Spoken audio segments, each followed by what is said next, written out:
Hi, I'm Ray Tatter, and it is going to be a really wonderful show today on LiveWire. Thank you so much for tuning in.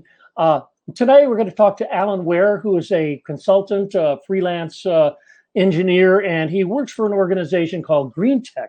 Yes, GreenTech is an organization, it's a nonprofit that really works with youth and youth workforces to train on a variety of things that are like new age, like aquaponics or solar technology and computer programming. So stay tuned for LiveWire right after this important message.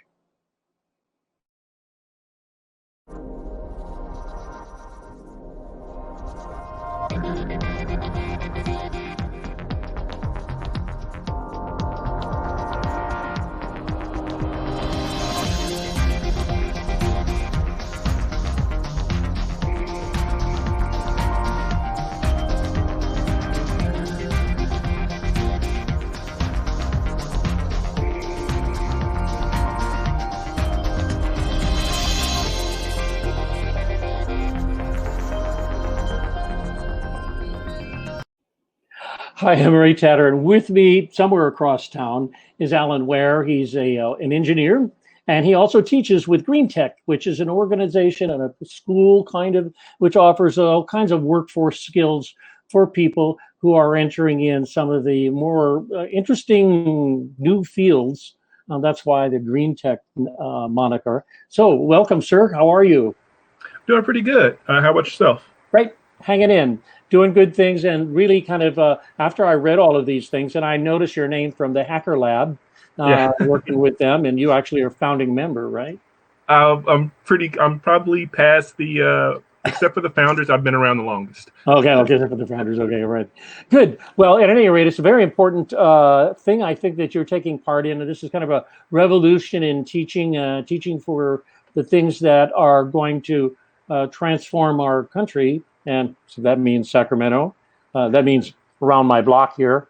We're going to transform it through technology and the kinds of technology that you like to do and teach about. And this is also other things like computer programming and 3D printing, right? Yes. Yeah. I'm actually a mechanical engineer. And so actually what I went to school for and what I kind of focused on was 3D design. So 3D printing is like a natural extension of a lot of the things that I did when I was working in industry.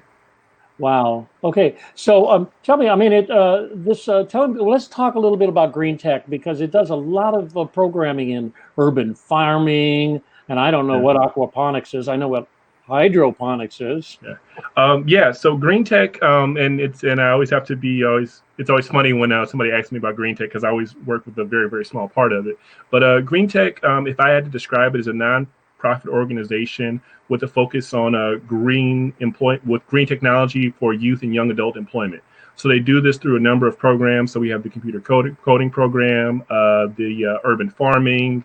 They've done a construction apprenticeship program in the past, and a lot of it basically focuses around skills and job training for youth and young adults.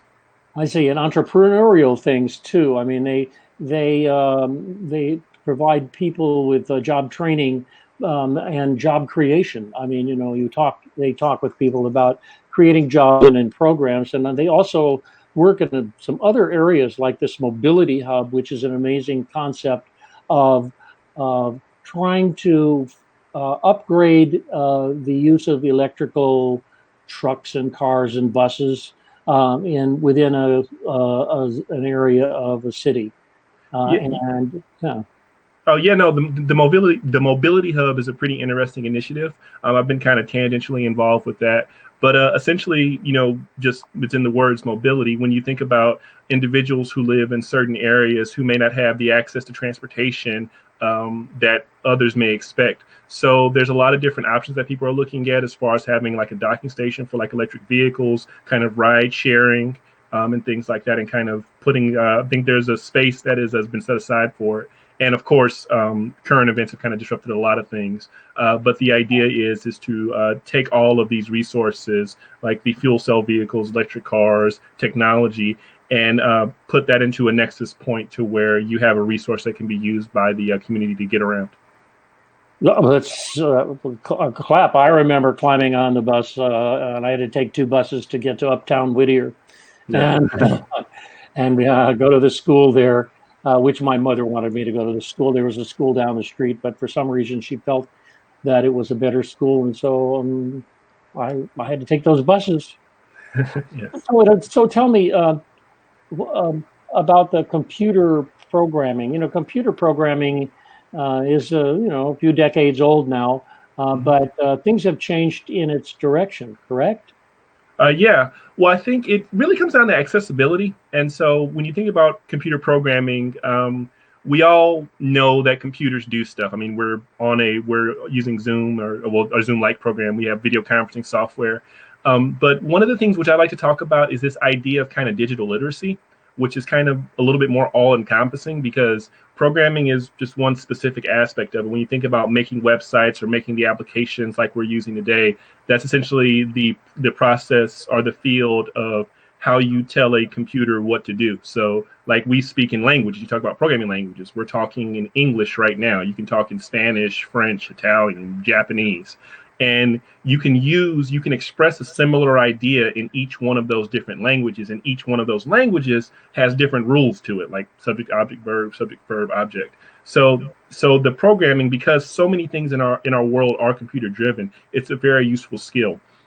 So as part of that, I like to talk about digital literacy because we have a lot of technology. Like everybody has a cell phone, everybody has a smartphone. We all use websites. Facebook is out is huge, Instagram. But what we really want to push is that in addition to programming, also just kind of building up your general knowledge. Like most of us drive cars. I mean, in California, maybe not so much. But if you have a car, it requires gas. There's fire, water, wheels. There's a general knowledge about how it works. And so, along with how we use technology in our lives. One of the things which I think is a really, really good field to focus on is how we just increase the general knowledge of it, because there's a big unfamiliarity when it comes to technology as well. Yes, you're absolutely right. And I think it's important also to say that there are some aspects of development of programs, writing a program for a certain and that's where technology is on the forefront. That's where I think how organizations, Silicon Valley that has every third door is someone developing a new application. Yeah, and if you think about it, it's kind of funny for me because I'm a mechanical engineer, so I tend to think of things in that aspect. But when it comes to software, they're essentially machines, advanced machines. So like a hammer, is a machine that we use to drive nails. And if you have a claw hammer, you can flip it around and use it to remove things. So it's really a tool that we design for a task.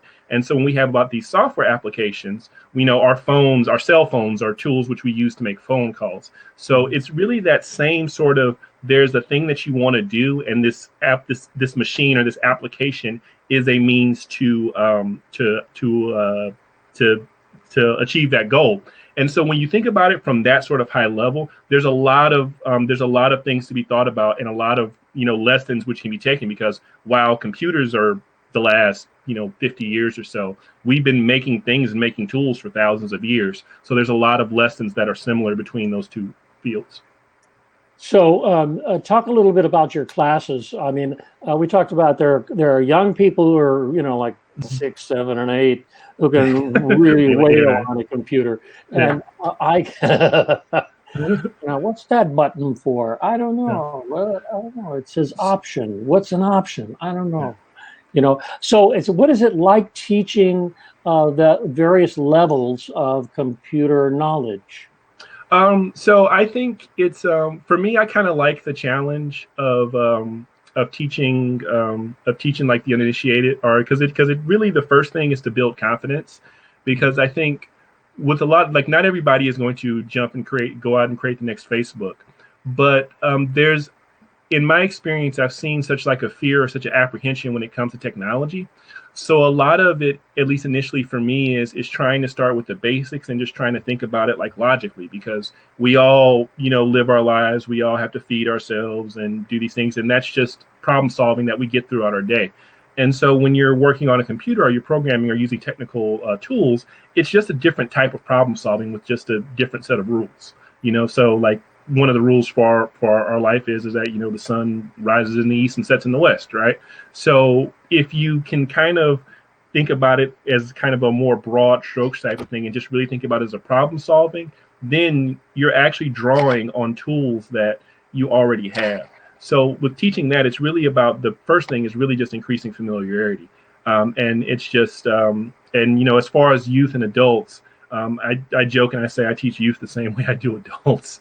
And it's just because there's a lot of, like it's like the people who don't want to raise their hand in class, nobody wants to look like they don't know anything, but it's really sort of embracing that lack of knowledge and kind of resolving to improve it.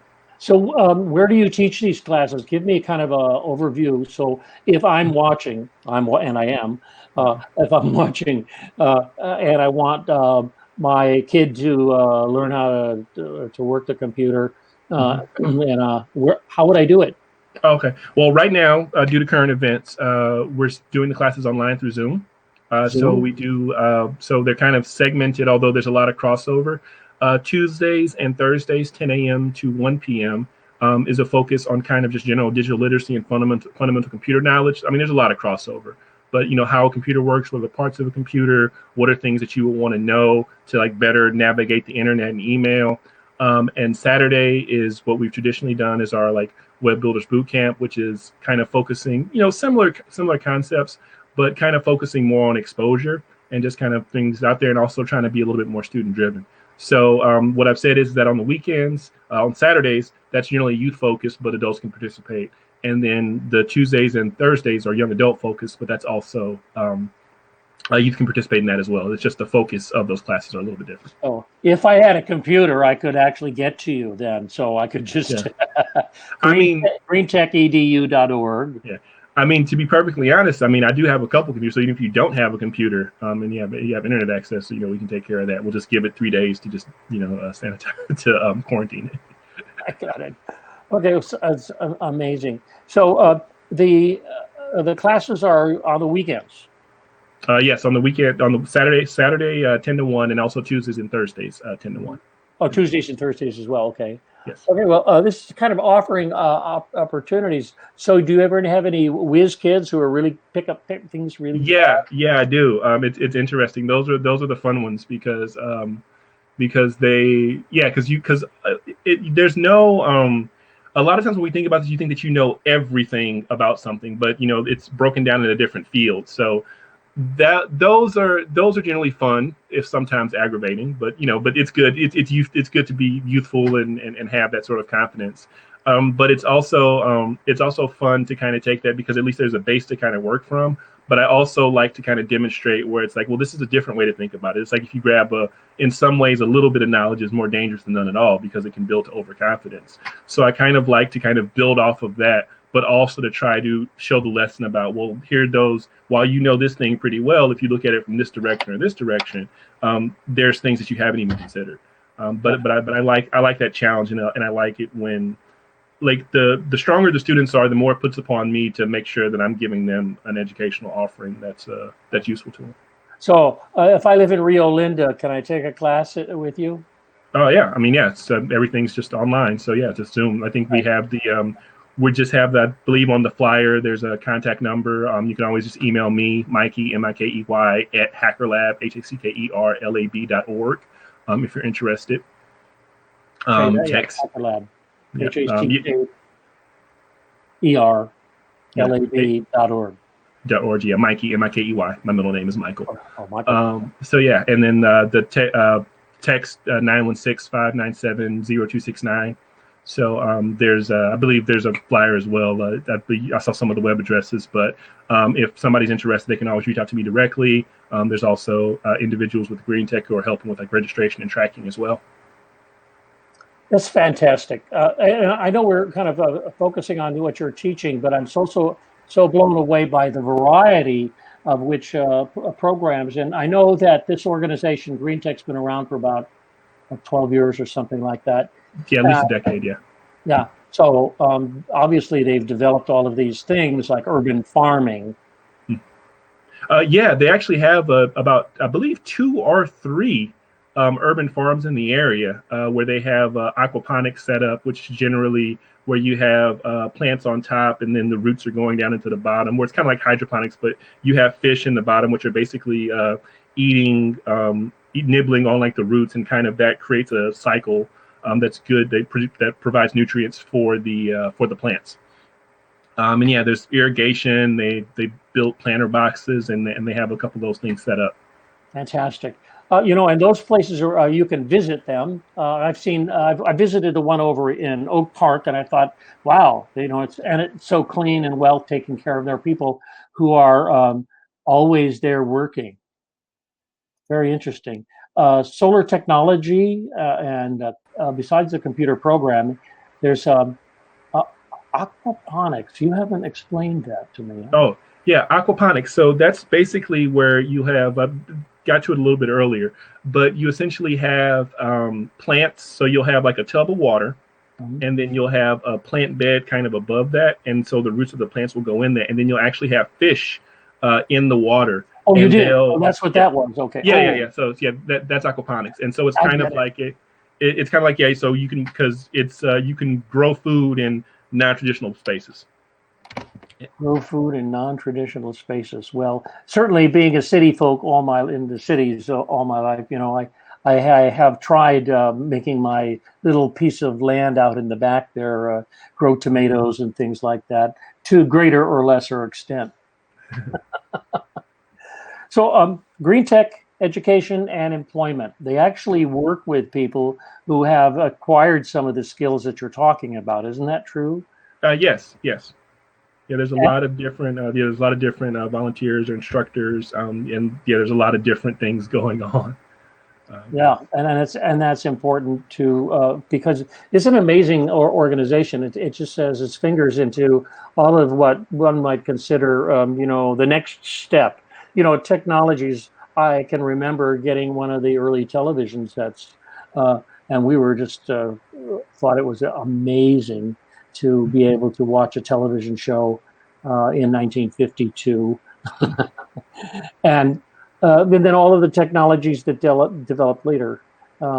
So to be able to have an organization that teaches these technologies, solar technology and all of that, and allows people to learn programming and how they may get jobs within those potential income sources. Yeah, I mean, it's definitely a skills-based, when we talk about programming and computers, it's definitely the sort of thing where if you can demonstrate your skill set, then there's definitely jobs for you. Right. And talk a little bit about hacker space there. There's a kind of Hacker Lab, yeah. Hacker Lab. So I always describe Hacker Lab as kind of half business incubator, half shared workspace, and half workshop. So essentially, you would think about if you have a gym, right? So you go to a gym, you pay a membership, and then you access to a treadmill, stair stepper, maybe there's a pool or something like that. Yep. So with Hacker Lab, they say for exercise equipment, what they have is tools. So you have like a table saw, a plasma cutter, a laser cutter, a grinder. I think there might even be a CNC machine there now, a table router. And so it basically kind of exists as a support network or institution for artisans and makers and things like that. So like for me, myself, I do a lot of freelance work, and I've gotten a lot of work in and out of Hacker Lab. I've taught classes there. And it's kind of just that idea of kind of each one teach one, where again, the biggest thing that I think holds back a lot of people is just the fear or kind of nervousness about looking like you don't know everything. But the attitude, which is always kind of pervaded through Hacker Lab, is that if there's something I know, even if I don't know all about it, I can tell you something, and then we can kind of build from that. And so then there's shared office space. They have events, and they're also kind of adjusting as well with current events as well. But I think I've done a couple of online kind of seminars for them as well. Yes, we're all hoping that this COVID-19 sequester starts to melt, and we're allowed to see each other at least from a few feet away. Yeah, yeah. And work together again. Yeah, most definitely. Yeah, most definitely. I think it's an amazing. So the whole idea of going green and also going into the future with technology is what you're pretty much all about. Yeah, and I think, as much as we're talking about current events, I think it kind of that's really the point of going green, because green design, is good design. We want to be building products that work with the environment in a responsible way that we can dispose of properly. One of the problems with, and I mean, without going too much into things, but sometimes the doing things the easier way or the most expedient way often has long-term consequences. And I think the core of like green design, especially just with the situations that's kind of led us to here, Mhm. we when it comes to how we go about things and how we make our decisions and how we think through things, green technology is a good way to kind of ameliorate some of those concerns. We think about like wildfires, you think about global warming, all the things that are happening because of this. Well, that comes into how we build things, how we design our programs, the materials that we use, how we make them, local sourcing, and all of these things are difficult. I think we want it to be easy, but doing the cool stuff, doing the hard stuff, gets difficult sometimes. And I think that's the way we want to move forward. Okay, we have some slides. Let's have a look at these pictures. Oh, I'm okay. not sure we can. They may be self-evident, but you can Yeah. see. Oh, there it is. Yeah. What's happening? Oh, so yeah, so this is from Saturday. So pretty much so for GreenTech, we did the Saturday Web Builders Boot Camp, and so this is just basically kind of an introduction to computer programming. We have students here which are working on Arduinos. Arduinos are basically miniature computers, or small programmable circuit boards, or microcontrollers, and so I use those a lot to teach students how to program, because what you're doing with an Arduino is that you're actually making physical things happen. You're turning a light, you're moving the arm of a motor, and so it helps that I find that physical component helps to kind of explain some of the concepts a little bit better. And so and I try to sit with the students when I'm teaching. I try not to create too much space. They don't Um, actually open the door of the schoolroom, do they? yeah. You know, So, what's that? oh yeah, so it looks like the student there has a servo. The little black thing is a servo motor. It's a positional motor. So essentially, what you can do is you send that an electrical signal, and so what that electrical signal does is it lets it turn to a specific degree position. So imagine if you had like shutters on a window or something like that, or like your damper for like an air conditioner. It'll move those. It'll move things among a specific on a specific angle, and there's a little blue knob which we can use to control that. So we essentially use the combination of the program code that we're sending to the actual circuit board, and then we'll build out a physical circuit to kind of route the electricity in the proper way. And by taking all of those concepts and mixing them together, we get it to do what we want. Fantastic. So this is like a picture of the future. What's we got here? So this is with it also with GreenTech. I also do events at different. I also go out and do events at different places. So this is actually with the Alpha Academy. It's just another Alpha Alpha is a local social benefit organization, fraternity. They asked me to come by and do a kind of a programming demonstration, kind of small class. And so yeah, so we had about 15 young men. Set them up and taught them about programming and Arduinos. This is great, programming with Arduinos. This is all new to me, but I get a sense though that the Arduino it's like a picture of the future. Like I'll be able to turn to my Arduino and say, "Would you unlock the front door and open the refrigerator?" And could the mechanical person there, because it almost seems like I'm not going to have to move from this space. Yeah, there's a lot of things that people have heard about. You may have heard like Arduino or like Raspberry Pi or things like that. There's a lot of different names, and it's I'm not really here to say that one is better than the other. It's just that's what I was able to get my hands on, and there's a lot of personal taste and kind of preference can come in a lot when it comes into teaching.